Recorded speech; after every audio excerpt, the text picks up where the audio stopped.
morning, students. In basic analytical techniques, yesterday we have studied about the distillation process, the principle behind the distillation and the process of distillation. Today we are going to study again about the distillation and the fractional distillation.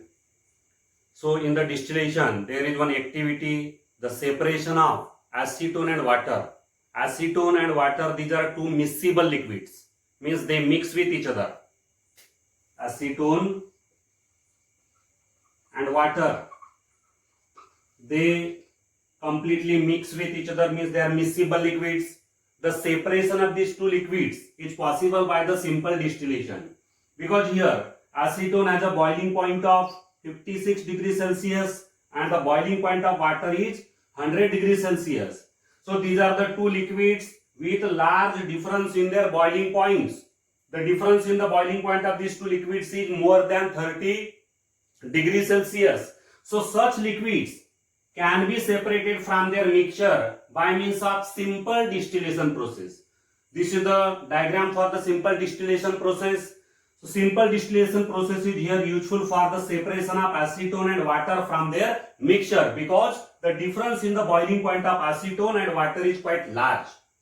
So such liquids with the large difference in their boiling points can be separated by using the apparatus which is useful in the simple distillation process. So for the separation of acetone and water, we have to take this mixture in the round bottom flask, and then the flask is connected with the water condenser. A thermometer is fitted there, and then the flask is heated. After heating the flask, what happens there? Acetone with the lower boiling point will boil first. Acetone will boil first, while water has a higher boiling point and therefore it doesn't boil. Whenever the temperature reaches to 56 degrees Celsius, the temperature becomes constant, and at this temperature 56 degrees Celsius, acetone boils. It is converted to the vapors, and the vapors of acetone then pass through the condenser. In the condenser, the temperature is low, and because of low temperature, the vapors of acetone get condensed and we get the liquid acetone. This liquid acetone is collected in the receiver number 1. First receiver is used to collect the pure acetone. When the acetone will be completely distilled off, then the temperature will start rising again. The temperature will start rising. As long as acetone remain in the flask, the temperature will remain constant at 56 degrees Celsius. But when completely acetone get distilled off, then the temperature will start to rise. And whenever the temperature will reach to 100 degrees Celsius, then the other liquid, that is water, will start boiling. There will be evaporation of water at 100 degrees Celsius. Now the vapors of water will pass through the water condenser, and here these vapors of water will be condensed to give liquid. This liquid is collected in the another receiver. Here few ml of the liquid is discarded, thrown away, and then the new receiver is used. The vapors of water passes continuously through the water condenser, and here we get the pure water in the another receiver. In this way we get separated acetone and water. Water and acetone can be separated from their mixture. So this is the distillation, simple distillation, which is useful for the separation of acetone and water or similar mixtures which contain the liquids with the large difference in their boiling points. Now the next is the fractional distillation. This fractional distillation method is useful for the separation of liquids from their mixture if the difference in their boiling point is not more. If they have comparable boiling points, the difference in the boiling point is small, the difference in the boiling point of the liquids is less than 30 degrees Celsius, then such liquids can be separated from their mixture by the fractional distillation method. Fractional distillation method is very useful method for the separation of the liquids which have low difference or small difference in their boiling points. Here the liquids such as acetone and methanol. Acetone and methanol have small difference in the boiling point. Acetone boiling point is 56 degrees Celsius, means In Kelvin, it is 329 Kelvin. And methyl alcohol, methanol, has a boiling point of 337.7 degrees Kelvin. Means the difference in the boiling point is small, and therefore a mixture of acetone and methanol cannot be separated by the simple distillation method. Here we have to use the fractional distillation process. In the fractional distillation process, the assembly or the apparatus required are a distillation flask, then a fractionating column. This complete assembly is known as the fractionating column. The fractionating column is packed with a material, a specific material used there. This is the fractionating column. At the top of the fractionating column, a rubber cork is fitted, and through the rubber cork, a thermometer is inserted. Then this fractionating column has a side arm. This side arm of the fractionating column is connected to the water condenser. Water condenser has the inlet for cold water and outlet for hot water. Water circulates around this tube in the condenser, and therefore the tube remains cold. Then here this distillation flask is placed in a oil bath. This is the oil bath. This is a container in which the oil is taken, and then the distillation flask is placed on the oil bath. Means here the direct heating of the liquid is avoided. Direct heating of the flask is avoided in order to prevent the breakdown of the flask, as well as in order to prevent the inflammation of the liquid, because here we take the inflammable liquids. Inflammable liquid may be present in the distillation flask, and therefore in order to avoid the accidents, the flask is not directly heated, it is heated by using the oil bath. So this is the container in which the oil is taken and the flask is placed on the oil bath, and then it is heated. This assembly is known as the fractionating column. Then here this is the receiver. Now if we have to separate the two liquids by the fractional distillation method, then the mixture of the liquids is placed in the distillation flask. Suppose you have two liquids A and B. The boiling point of A is suppose 365 degree or 365 Kelvin, and another liquid B has a boiling point of 375 Kelvin. Then these two liquids have small difference in their boiling points, and therefore they can be separated by the fractional distillation method. So here the mixture of A and B, which are to be separated, is taken in the distillation flask. This is the distillation flask. In this flask, the mixture of the liquids A and B is taken.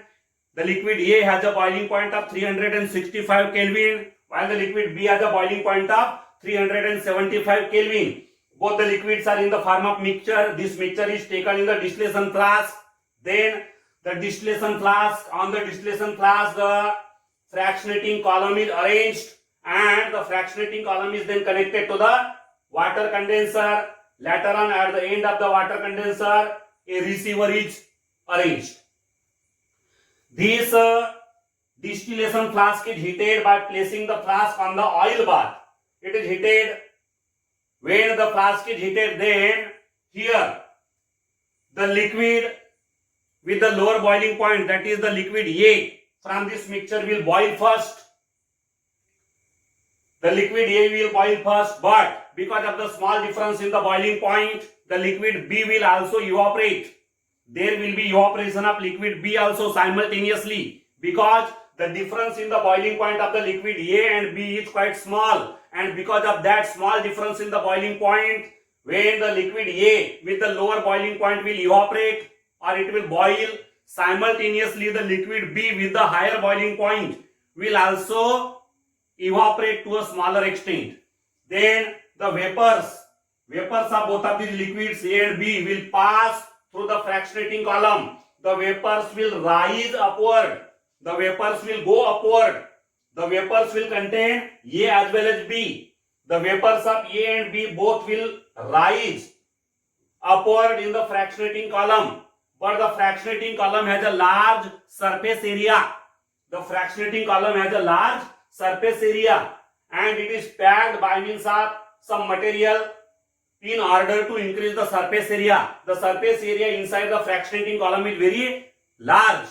Now here when the vapors of the liquids A and B will pass upward, go upward, then the liquid B with the higher boiling point, the vapors of the liquid B with the higher boiling point will get condensed. Whenever the liquid vapors, when the vapors of the liquid B will come in contact with the fractionating column, then they get condensed. The vapors of the liquid B will get condensed and they will come down in the distillation flask. The liquid B will come down in the distillation flask, while here the vapors of the liquid A will continuously rise up. They will go upward. There is no condensation of the vapors of the liquid A. The vapors of the liquid A will go upward in the fractionating column, and simultaneously the vapors of the liquid B will condense inside the fractionating column. So remember here that when two liquids with the small difference in the boiling point are taken here and they are to be separated, then the liquid A, that is the liquid with the lower boiling point, will evaporate first. Simultaneously the liquid B with the higher boiling point will also evaporate. Then vapors of A as well as B, both the types of vapors will rise upward through the fractionating column. But what happened in the fractionating column? In the fractionating column, the vapors of the liquid B, that is the liquid with the higher boiling point, when come in contact with the surface of the fractionating column, then these vapors of the liquid B will condense inside the fractionating column and this liquid B will be converted to the liquid form, and this liquid B will come downward in the distillation flask, while the vapors of the liquid A, that is the liquid with the lower boiling point, will continuously rise in the fractionating column, and lastly they will enter through the, pass through the condenser, water condenser. Here the liquids, here the vapors of the liquid A will pass through the water condenser. In the water condenser, the vapors of the liquid A will get condensed, and in this way here we get the liquid A. The liquid A is collected in the receiver, while the distillation flask will contain liquid B.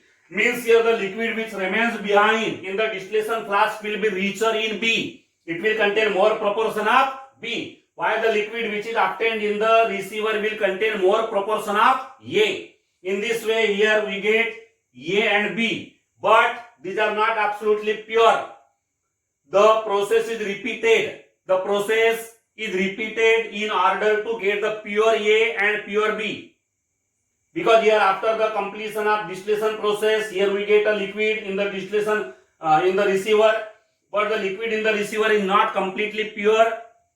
It is richer in A, as well as the liquid in the distillation flask is richer in B. But here they can be further purified by repeating the fractional distillation process. The process is repeated many a times so that we get the pure liquid A and pure liquid B. So here this is the fractional distillation which is useful for the purification or separation of the liquids with the small difference in their boiling points. The principle behind the fractional distillation is whenever the two liquids with the small difference in their boiling points are heated together, then there will be a evaporation of liquid A, that is the liquid with the lower boiling point, to a greater extent. That liquid will boil or evaporate to a greater extent, but the liquid with the higher boiling point will also evaporate to some extent, and therefore as both the liquids evaporate, the vapors of both the liquids will passes or rises in the fractionating column. But what is the role of the fractionating column here? The role of the fractionating column is to condense the vapors of one liquid, particularly the liquid with the higher boiling point. The vapors of the liquid with the higher boiling point are condensed inside the fractionating column itself, and therefore they cannot pass through the condenser. Only the vapors of the liquid with the lower boiling point can pass through the condenser, and in this way here we get the liquid with the lower boiling point, and the distillation flask will become richer in the liquid with the higher boiling point. So this is the principle behind the fractional distillation. This is the fractionating column, but the fractionating columns are of various designs. Various types of fractionating columns are available. This is a fractionating column with a packing. Some other simple fractionating columns are also available. Oil bubble fractionating column is also there. Various types of fractionating columns are bubble plate fractionating column is also available there. So you can use here various types of fractionating columns. This is a fractional distillation method which is useful for the separation of the liquids with a small difference in the boiling point. For example, acetone, boiling point of acetone is 329 Kelvin and boiling point of methanol is 337.7 Kelvin. So the difference in the boiling point is quite small, and therefore they are separated from each other by using this fractional distillation, not by the simple distillation. The simple distillation is useful only when the two liquids have a large difference in their boiling point. Acetone and water have a large difference in the boiling point. The difference in the boiling point of acetone and water is about 44 degrees Celsius. It is quite high, and therefore they can be separated from their mixture by the simple distillation. But such liquids like acetone and methanol, then acetone and benzene, they cannot be separated by the simple distillation. For their separation, the fractional distillation method is useful. Remember the principle in the fractional distillation, there is a use of fractionating column. This is a very important component of this assembly, of this apparatus. The fractionating column brings about the condensation of the vapors of only one liquid with the higher boiling point, and the vapors of the other liquid with the lower boiling point can rise upward and pass through the condenser. And in this way there is a separation of the liquids from their mixture. So this is a fractional distillation. Thank you.